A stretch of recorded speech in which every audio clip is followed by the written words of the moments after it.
Welcome to episode 2 of ID16.9, where we delve into the United Nations Sustainable Development Goal for everyone on Earth to have a legal identity by 2030. We're looking at why 1 billion people have no formal way of proving who they are, how this affects their lives, and whether things are getting better or worse. I'm your host and producer, Frank Hersey, a reporter at Biometric Update, the team behind this podcast. In this episode, get ready for... Dead people can cause a lot of trouble.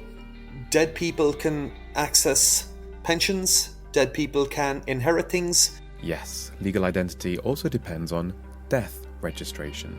The one thing dead people can't do is start a war, attack governments, etc., So I think that's probably one of the reasons why death registration gets overlooked. We'll hear about the role of biometrics in legal identity.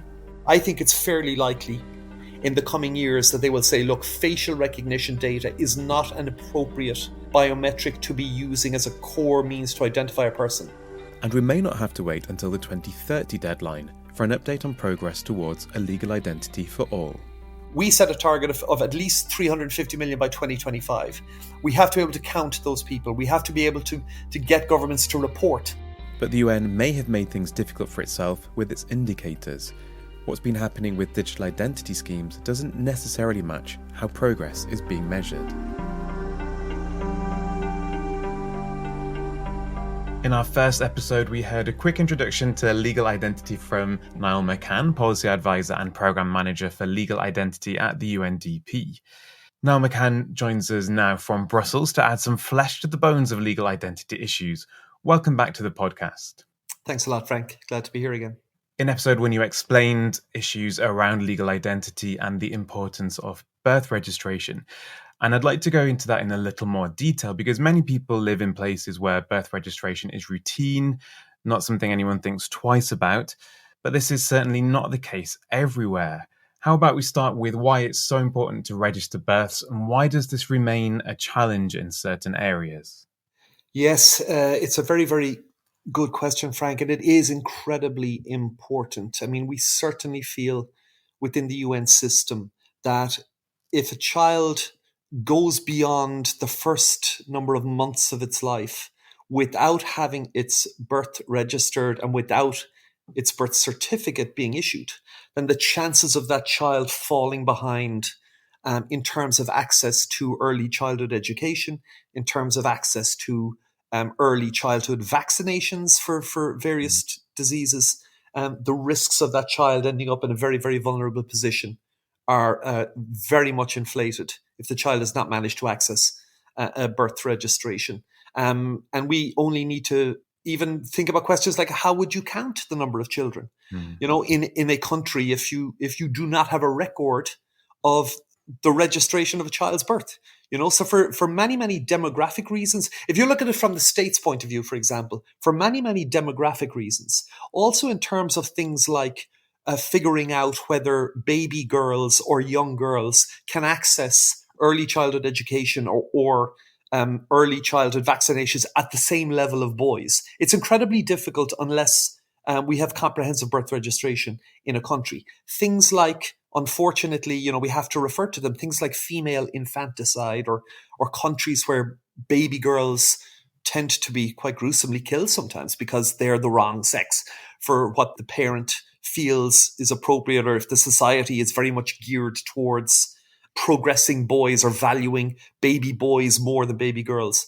You can't really assess the extent to which that is an issue if all children's births are not registered, So these are some of the reasons why we think birth registration is incredibly important. Now, we're very aware, of course, however, that birth registration or low rates of birth registration, this has been an ongoing problem for decades across many, many parts of the world. And you have to ask yourself the question then, well, why hasn't it been solved, And we tend to find the problems tend to be just general underinvestment by governments. I guess there's a certain inertia and a certain, lack of functioning of public administration in general in a lot of these countries. countries often suffer as well, of course, from major climate or geography challenges where it's quite difficult for mothers to be able to access birth registration services. Sometimes, unfortunately, people do not see the benefit necessarily of their child having the birth registered. And so this has tended to some of the reasons why over the years birth registration has gone unimplemented in a lot of countries. And we're very, very aware and very conscious of the fact that many countries in recent decades have looked at this reality, which is that these young babies grow into children who then grow into teenagers, who then grow into adults, who may have gone their entire life actually without ever having the means to prove who they are by referring back to a birth certificate.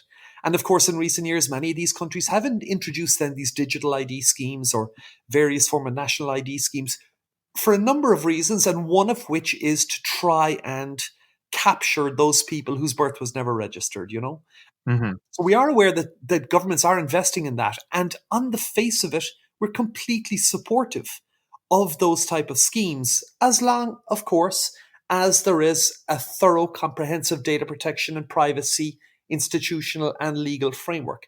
But one major issue, I think, and one major policy priority of the UN is that we do feel it is important when countries do introduce these national ID or digital ID schemes, is they have to maintain appropriate levels of investment in the birth registration system as well. Because we do worry whether if a country introduces a new digital ID scheme for adults, basically, and these schemes are largely targeted at adults, is that going to leave children, vulnerable children, in an even more vulnerable situation? So that's why in the UN we're constantly advising countries, please, you have to link the birth registration system with any form of adult digital ID or national ID scheme. And with this, you mentioned earlier this inertia for civil registration, and then we're seeing wave after wave of new technology for Mm-hmm. cards, digital ID, biometrics. Is there any sense of that there's just a sort of lack of enthusiasm? Does it just feel like old hat going through civil registration? Is it boring? Are people just distracted by new shiny things? Well, I mean, we would certainly think that new digital technologies have a very, very important role to play here and that can significantly help to increase the overall levels of birth registration. And I know our colleagues in UNICEF, who have the primary mandate around supporting birth registration per se, feel the same way. I mean, if you can register children's births quicker and more comprehensively using digital means, then cumbersome traditional paper-based means, then by all means, let's go down that road. So we see nothing but positives there with regards to the use of digital technology, as long as, like I said, if they're in an overall data protection and privacy environment that is thorough and comprehensive and appropriate, sorry. Now, where we would have a little bit of unease would be around use of biometric or capturing of biometric data from children, for example. Mhm. In particular, in a global environment where standards in this area have not really been well developed at all, and we are working with some of our other UN colleagues from UNICEF, from the World Food Programme, from UNHCR, etc., to try and basically come up with some standards on the overall use of biometric technology for population registration. Because, for example, it is quite clear that when it comes to things like consent and informed consent, I mean, a baby cannot consent to give its biometric data. And the technology is out there now and has been tested and is very, very close to being commercially available, where countries could start to accurately capture biometric data from newborn children, and in a manner that does allow the same biometric data to be used to identify that child when that child moves forward or grows and gets older. There is no point really, if you think about it, about capturing biometric data from a person if that biometric data cannot be used to identify the same person a number of years later on. And of course, given that the speed at which babies and children develop, you have to ask yourself the question, is there much point in taking biometric data from a very, very young child if you can't identify that same child when that child is older using the same biometric data. But that Yes, of tech course. is out there now and it's getting better constantly. And that, of course, means it is possible to biometrically identify newborns and have that data follow that person throughout their life cycle. I'm going to duck us out of this conversation for a moment, as we have an update on the very thing Niall Mccann is talking about here. Since we recorded this, plus a few more conversations to get the first episodes ready to release at once, we've seen a commercially available fingerprint scanner for newborns on show at the ID for Africa Summit in Marrakesh.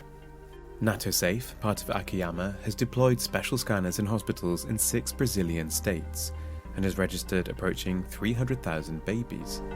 The system checks the mother's ID and creates a new biometric profile for her if necessary, then takes all 10 of the baby's fingerprints and links the mother and baby's profiles. Then there's a layer of AI which predicts what the baby's fingerprints will be like in the future, such as a couple of days later, when the hospital can do a biometric check to make sure the mother is leaving the maternity ward with the right baby, or much further into childhood for missing persons searches. It can also be used in schools and for vaccination programs. There's a link to that in our show notes, but for now, back to Niall Mccann. And we can debate, to be honest, how much of a good thing is that, And there are a lot of concerns in the privacy community that by having biometric data from newborn children throughout the life cycle until a person dies, that's not necessarily a positive, particularly if we don't have a comprehensive, thorough data protection and privacy environment. And of course, this leads to all these other questions then about the appropriateness as we move later in life, whether there would be sort of one core identity or one core database of a population linking birth registration through to national ID registration through to death registration. How appropriate is it that that data would all be centralized in one place or decentralized and managed by different government agencies according to the particular mandates of those agencies? And of course, that's a big policy debate throughout the international development community at the moment. And how relevant is that to legal identity? Is that just going beyond what's necessary for a legal identity for a person, or the biometrics and the databases? Well, we would argue, I think there's 2 points there. We would argue in the UN that, once your birth certificate has been issued and your birth has been registered by the legally appropriate agency in your country, you have legal identity. I mean, there's no debate there. There was some debate, I think, when we were discussing with some other colleagues in the international development community that if your birth was never registered or if you don't have your birth certificate and then you are issued a digital ID number, when you're an adult, do you have legal identity? Because, of course, if you refer back to the SDG target, it does say legal identity, including birth registration. But we came to the conclusion, of course, that, look, if you're a country that has set up by law a registration authority whose job it is to register adults, or, which can be as young now in some countries as 5 years of age, actually. Not the definition of adult, but these agencies can be registering children for digital IDs from as young as 5 years of age. You can't turn around to that country and tell them that person doesn't have legal identity later on in life. So we have accepted that if you don't have a birth certificate, but you do have a digital ID issued by the state, that you do have legal identity, A question, of course, becomes, and this is a question very much for the future, and it's a very fascinating question, is that if biometric data becomes in many ways the really core identity variable that identifies you or authenticates you as an individual to the state moving forward in life, well, then what happens to things like names and what happens to things like genders, for example? I mean, if the biometrics is the core, which you cannot change, then why shouldn't you be able to change your name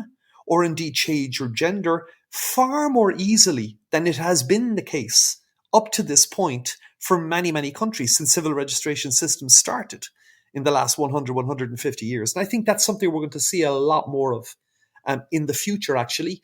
Governments accepting demands from citizens to give the individual far more control over identity variables such as name and gender, because the biometric data is included in the core identity system, and that is the identity variable that cannot be changed, and so thus becomes in many ways the core identity variable by which we are all identified to the state. So do you think individuals could or should at some point in the future be able to directly access their records and maybe even modify them themselves? Yes, that's one of the key policy challenges, I think, Frank, that's being debated a lot now in the international development community. People always talk, when you go to identity conferences, when we see online, an awful lot of literature talks about the rights of individuals to control their identity data. And of course, when you drill down and say, what do you mean by control? I mean, everybody, we would argue in the UN for sure, everybody should have some ability to know what identity data is being held on them by the state, and how is the state using that identity data. That seems pretty non-controversial to us. That seems like a basic human right. And indeed, there are some countries now, some of the more advanced, I think digitally advanced countries, that go as far as to inform their citizens, look, we needed to access your social security data today to cross-reference it against taxation because the taxation authorities were a little bit confused. Was it you, in fact, that submitted your tax return? So we've let them access your social security data just so that you know, and if you have a problem with that, you can, address the data protection ombudsperson, etc.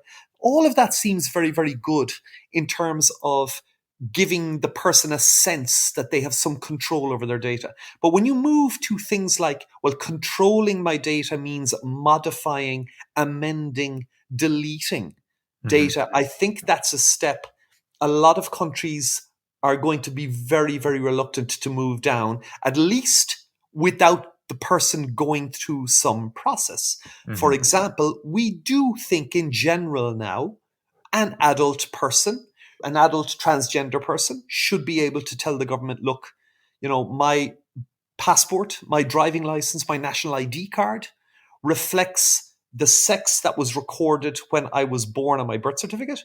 I, however, identify differently these days, and I want my documents to reflect that reality. So we do think in general a process should be gone through where the person simply self-asserts this important element to their identity, and that they're able to have their identity documents reissued to reflect the person that they believe themselves to be.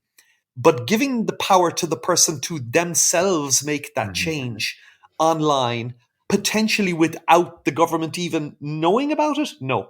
That I think is a step too far. Or at least it's a step that governments, they're not going to be willing to cede that authority over identity data to an individual. As I edit this episode together, listening back to everything Niall Mccann has to say on identity, I realise myself just how big a topic this is. Do not worry if these issues are coming at you quick fire. In this episode, we're getting an overview of the legal identity landscape. We'll be coming back to all these topics in more detail as we go on. For now, let's go back to Niall Mccann, himself taking a step back from the issue of individuals having the right to make changes to their identity profile. And when you zoom out from that type of an example, I think it does raise very, very fundamental and very, very important questions about ultimately, who are you? Who am I as an individual? Am I who I say I am?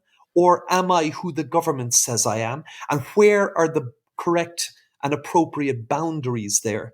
Because one thing I think in the context of gender identity discussions that we possibly have not factored in enough of a discussion into is that, do we all somehow have certain rights to each other's identities, right? And what I mean by that is, look, while it may be appropriate for you and I or anybody to be able to hide our age, for example, for certain purposes, right? I mean, do certain government agencies really need to know our date of birth for particular functions? No, potentially. So why do we have to share our date of birth in a lot of cases? But if you take something like the right to vote or the right to draw on a public pension, well, no, that's absolutely predicated on our date of birth. Nobody should be able to access the right to vote or access a public pension before they're entitled to by virtue of their age.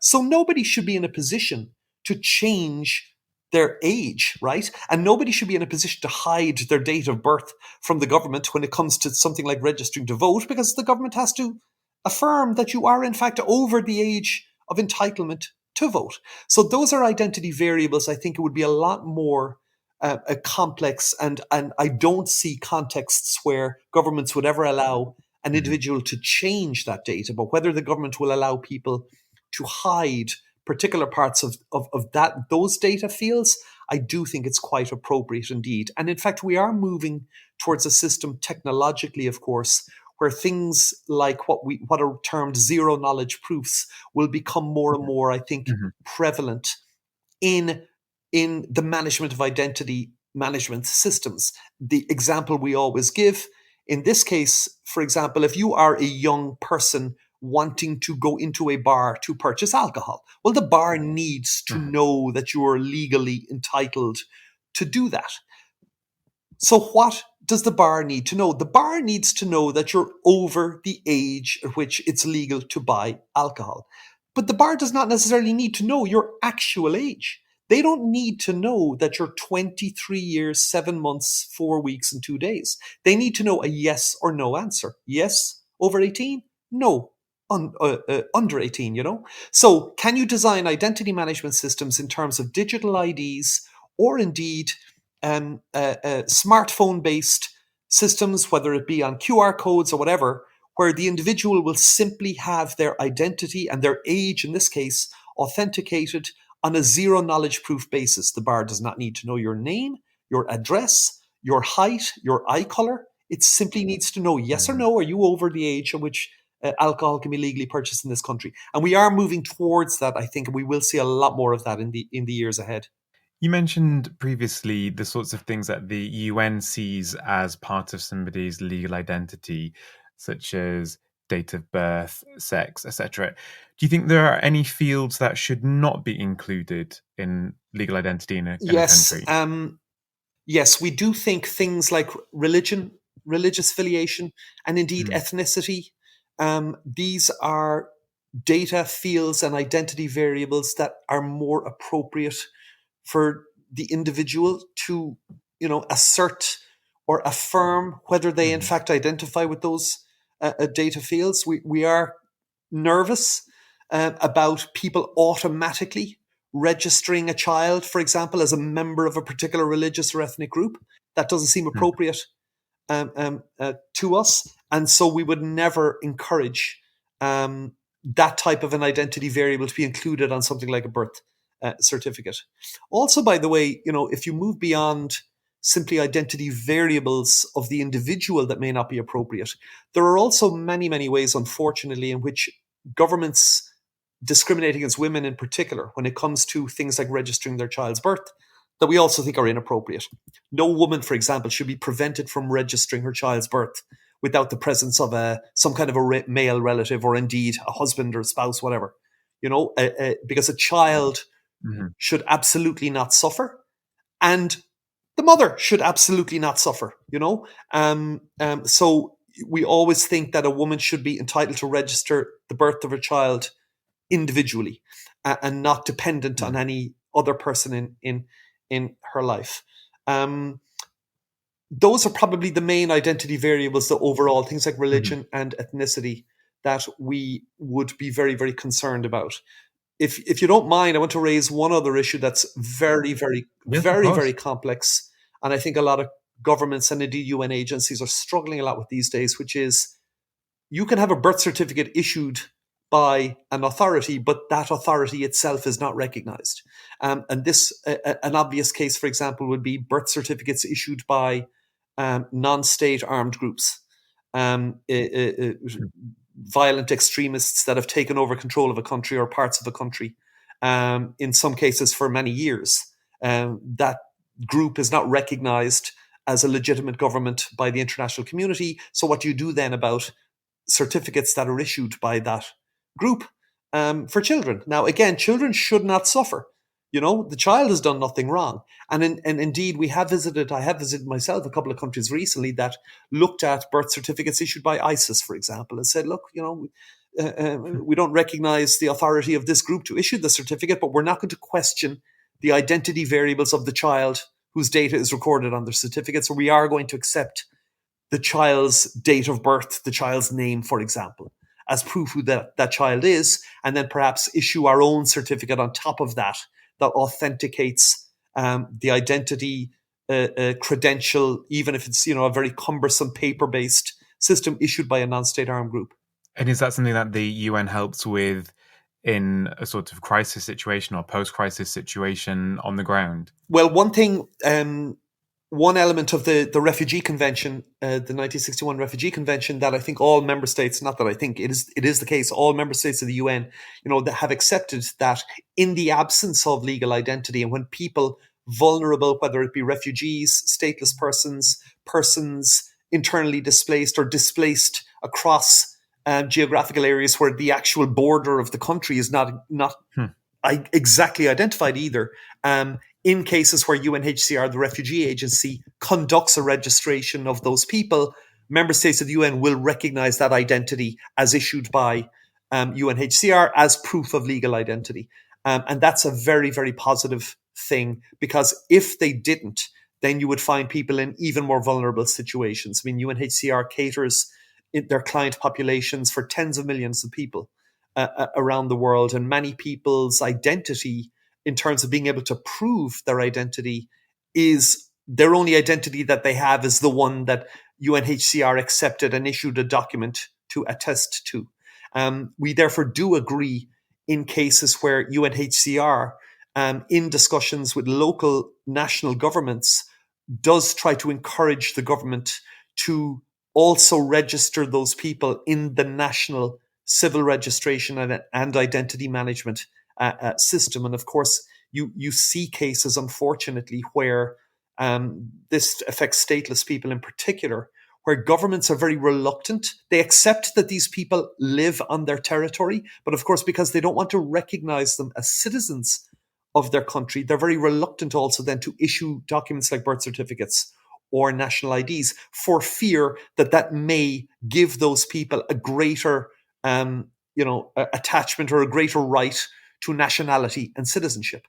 And so in these cases, we do support UNHCR's efforts to convince and lobby to these governments, look, you can still issue the child's birth certificate, you can still issue a national ID a document, you can still acknowledge that these people are here at the very least, without having to discuss and decide on the nationality and citizenship issues straight away.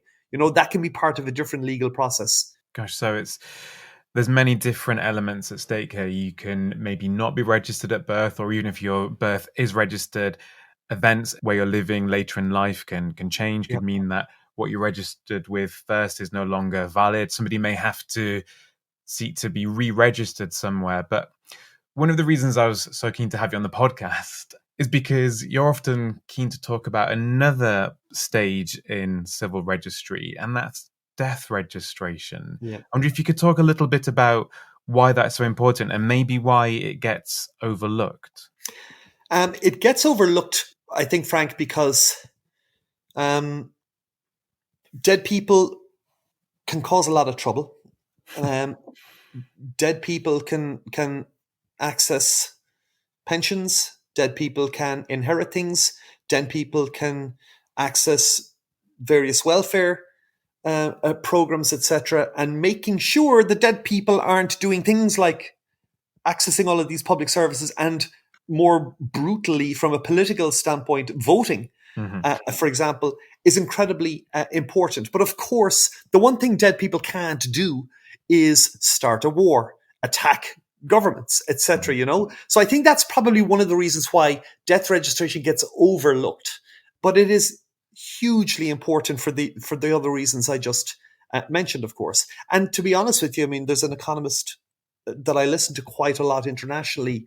He says if the greatest single data point or statistic that shows the development of a country, it's not things like GDP, it's not income per individual, it's the strength of their vital statistics system. Mm-hmm. Is everybody's birth registered? Is everybody's death registered? If you don't have comprehensive death registration, then you do not have comprehensive data on causes of death. You do not have comprehensive data on mortality rates. You don't know, if you don't know who's dead or alive in your country, then you don't know what is causing people to die.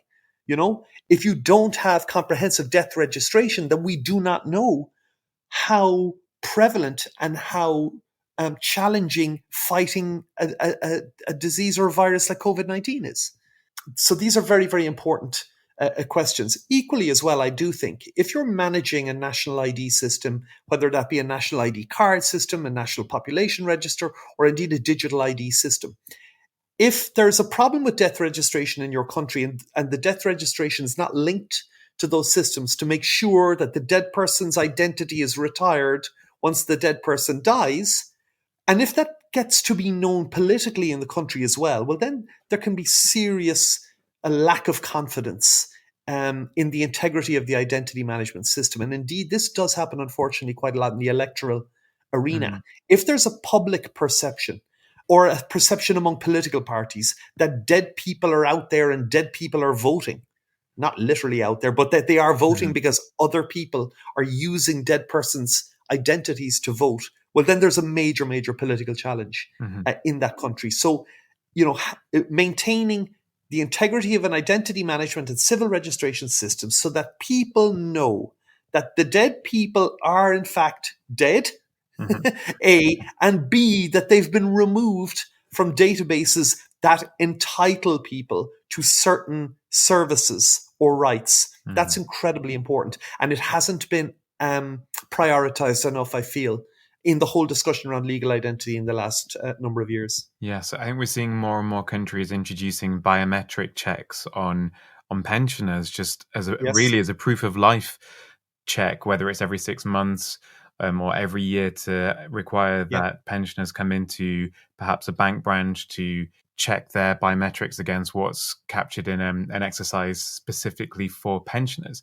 So it sounds like it is a very important marker for a country. Do you think this, I know we've been through the Millennium Development Goals, now onto the sustainable. Do you think if there's a future set of goals for the UN, this is significant enough to be added?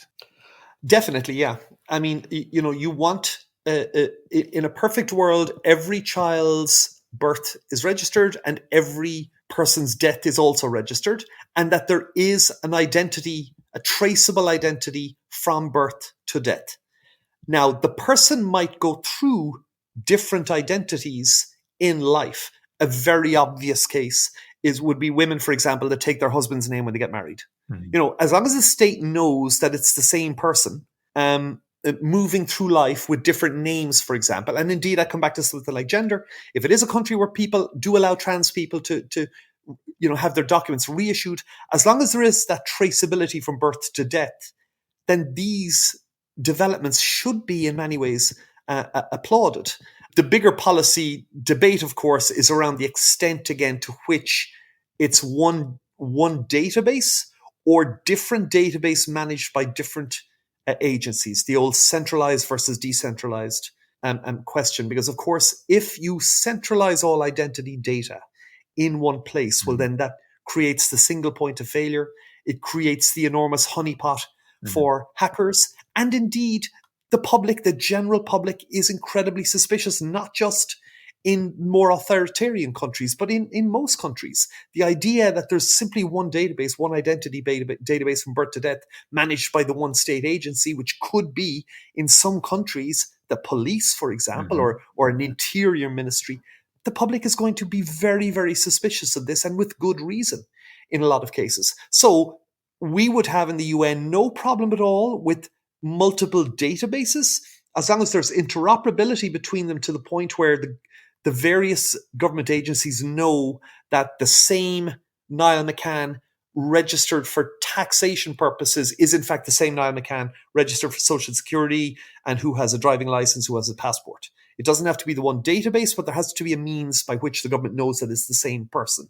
Because if the government doesn't know it's the same person, well, then there are major challenges around the overall accuracy of your demographics as well.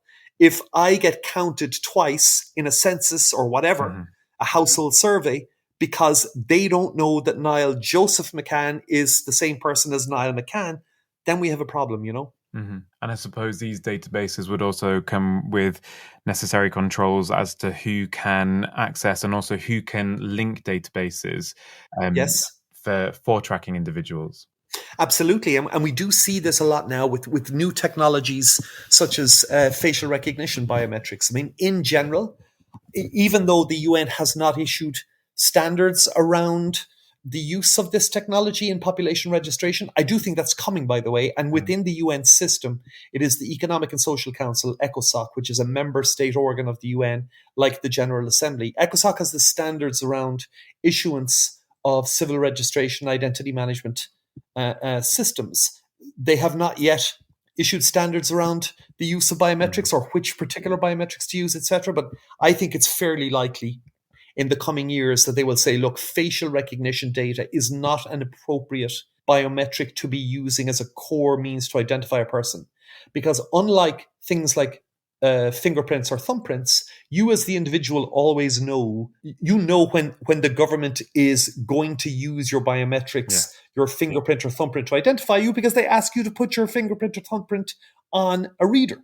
You don't know when a CCTV camera system based on street corners is identifying you via facial recognition means. And while that may be appropriate in the state security, state intelligence services, counterterrorism field, it seems absolutely inappropriate for general population registration. And again, if the people feel, look, because they took my facial recognition data as a core biometric to identify me in the civil registration and identity management system, now the state is in this big brother, all encompassing mode where they can identify when I'm walking down the street.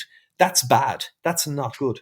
And we have seen cities like San Francisco then, pass ordinance banning the use of technology like that in the general population registration field. And I think we're likely to see that at the UN level in the coming years. Well, it's certainly something for us to keep an eye on. And I think going back to perhaps a stricter definition of legal identity, because we've talked about births and deaths and registration as an adult, and looking at the Sustainable Development Goals, we're about halfway through now towards 2030. I was just wondering what you might think we have so far in terms of progress towards those goals. Towards the goal for legal identity, not all 17 goals. Yes, again, it's tough. It is tough to measure. We're very conscious that we need to measure it. We need to be able to gauge where we are. If the figure that we started out with was 1 billion and we're trying to get to 0, well, we really do need to know this number of years in to the SDG process, how close we are to getting to that goal. The target we set ourselves as sort of an interim target within the UN Legal Identity Agenda Task Force, which, like I said, includes all of the agencies active in the space like Undp, UNICEF, UNHCR, etc. We set a target of at least 350 million by 2025. We have to be able to count those people. We have to be able to get governments to report. And that does mean giving them comprehensive definitions of what do we mean when we tell us the number of people without legal identity. Well, do the governments know themselves, and can they define it, and can they give us the data? So that's why, again, via our colleagues in the UN Population Fund, UNFPA, we are working at the moment of coming up with a more robust methodology to allow governments to count the number of people that they believe are on their territory without legal identity. Because, of course, if somebody is living there whose birth was never registered and isn't registered in a digital ID scheme, you may not, in fact, even know that person is there. If in particular, if you're only conducting a census and not particularly well once every 10 years or so, if borders are porous, if people are moving, nomadic populations moving across borders, people may in fact be living to all intents and purposes for years in your country, but you're not even aware that they're present. So counting those people, if you don't even know they're on your territory, can be quite challenging in terms of meeting the legal identity goals. Of course. And just in the few years up until 2030, are there any other milestones we should be looking out for? Is there a date in mind for any sort of reassessment of progress before 2030? I mean, one thing I should have mentioned so far, and I didn't mention, Hmm. there was an indicator set that allowed us to measure progress under SDG target 16.9, and it's the proportion of children under the age of 5 whose birth has been registered, right? But again, of course, 100% birth registration is what we're looking for, but for countries that have not achieved that, but who Hmm. might be registering their adults later in life. If you're 35 years of age, you never had a birth certificate, but now you've been registered into a digital ID scheme like in the Aadhaar system in India. You've got an ID number. Your biometrics has been taken, so you can authenticate yourself and you can access public services. Well, then you have been granted legal identity, and yet, under the strict definition of the indicator, i.e., proportion of children under the age of 5 whose birth is registered, you're not going to be captured in that data. So that's why looking back on it now, setting the indicator target as proportion of children under the age of 5 whose birth has been Hmm. registered probably wasn't comprehensive enough to capture the complexity of this issue, because it Hmm. just doesn't deal with adults who previously did not have legal identity, but now, because they've been registered in a digital ID scheme, do have legal identity. But I think that's a lesson that will be learned for the next period beyond the SDGs. And of course, the complexity of this issue may not have been overly obvious at the time when the SDG target and its Hmm. indicator was set. By 2025, and of course by 2030, we are going to have comprehensive data of whether the indicator was met and to what degree. Hmm. But in the event that we are short and that there's still 10, 50, 100 million people, I don't know, without legal identity under the terms of the indicator, i.e., if there's X number of children under the age of 5 whose birth has not been registered, I do think you will see a lot of additional data be published if the world Hmm. has made substantial progress in registering adults who previously did not have legal identity because their birth was never registered, and who don't have or cannot access digital ID or national ID card systems in a country. If the country has made comprehensive progress on rollout of national IDs, digital IDs, a more thorough implementation of a national identity register, etc., and those people are captured, I do think that data will come out for sure at the time when there's publication of the overall data results, progress under the SDG targets at both 2025 and 2030. It does make sense as well to get a clearer overview Mhm. by the end of the goals. Then, just one last question about the sort of essence of the SDG 16.9. Is it something that you and colleagues keep in mind sort of regularly? Is it something that is within reach for you when you're working on projects as a goal? I was just wondering how sort of integral the goal is for you. Well, absolutely. I mean, countries come to either the World Bank or the UN, and indeed many, many civil society and non-governmental organizations. There's excellent groups out there like Plan International. There's all these members of the global CRVS group, Vital Strategies, some of the work of other intergovernmental organizations like the Pacific Community, CARICOM, many, many organizations that are supporting governments to assist in the implementation of what we call the legal identity agenda, and are making an awful lot of progress on that. And it is absolutely integral. And we do have in our own case, in UNDP and in UNICEF and in some of the UN agencies, we have governments coming to us saying, look, we have a legal identity problem. We have X number of our children not registered. We have adults not registered. We want to design a national ID system. We want to link it with the civil registration system, births and deaths. Will you help us in that regard? And of course, we're always happy to say yes.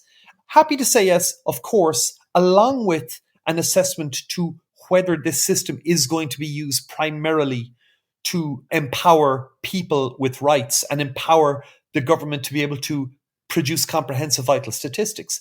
We would be very, very reluctant and loath to assist a government if we felt that this system is going to be used to target people, to profile people, to attack particular vulnerable groups.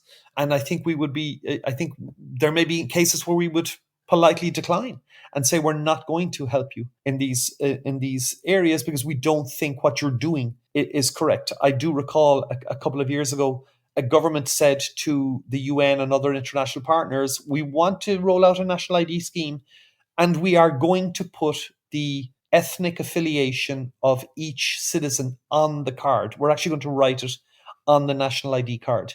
And that was a case where the UN and the other international partners refused to help. They said, look, we're not going to help you if you do that because that's not appropriate. There isn't a logical reason and a pro-citizen reason why you should put somebody's personal data like ethnic affiliation, which the person may not themselves even acknowledge or recognize, by the way, put that on an identity document. Whatever about recording data like that additionally in a database in a manner that protects privacy. And I did speak about the reluctance that we have indeed to even see that included in a database. But whatever about the database issue, putting it on a public-facing document seems like inherently a bad thing to do. And we refused to help a government do that. So overall, though, the legal identity agenda does play hugely important roles in our support to governments that ask for this. I guess the last thing I would say, and why this remains such a fascinating policy area, Frank, as well, is that when you think about it, if you have a birth certificate that says you're Niall Mccann, but then you grow up in life and you become more known as a nickname, for example, or indeed a second name, which in my case would be Joseph. And then if in my own case, for example, if I ended up marrying a spouse and then me taking that person's family name, well, then it's possible I could have a passport or indeed a national ID card with an entirely different identity than what was recorded on my birth certificate. And given that a national ID card does act as proof of legal identity, it does kind of raise the question, can a person have more than one legal identity, you know? And what to do in cases where some of those identities may in fact be conflicting. And I guess an example of where you could have a really, really difficult legal issue to get through is, again, in the case of, for example, a transgender person who has been facilitated to change a national ID card and indeed change the gender marker on an ID card so that the person recorded at birth now has a different name and gender. And when that person dies, well, then what does the death certificate say? Who in fact died? Did the identity from the birth certificate die, or did the identity from the national ID card die? You know, these are comprehensive, complex questions around identity management and around legal identity that I think a lot of governments are having to deal more and more with these days as people are facilitated to be able to have more so-called control over their identity data. And it's why I'll probably, hopefully, keep working in this field for many years to come. I hope so too. Well, thank you so much. It's been really great to hear about all these different issues. It sort of fills me with a lot of hope. I can see that the conversation has moved on significantly even since the Sustainable Development Goals were set in 2015. And also, there's just so much to explore in this series. And all being well, we'll be hearing from you again at some point in the future. But thank you so much for spending the time to talk through so many of these issues, which are really going to set up the whole series. Thanks a lot, Frank. My pleasure. Thank you. Niall Mccann, Outgoing Policy Advisor and Programme Manager for Legal Identity at the UNDP, demonstrating a huge amount of expertise there as he finished that role at the UNDP. We'll no doubt hear from him again and his successor. Do please join us again for episode 3, where we look at just one issue. Well, one set of issues. We're talking to Anina Werson from OpenCRVS about the role of technology in improving civil registration, the backbone of legal identity. Birth occurs and everyone's celebrating, it's a joy. It's not necessarily the first priority as, I want to go and do some paperwork, right? In the meantime, for all episodes and links to the stories and organisations we mention, check out our website, ID16.9.com.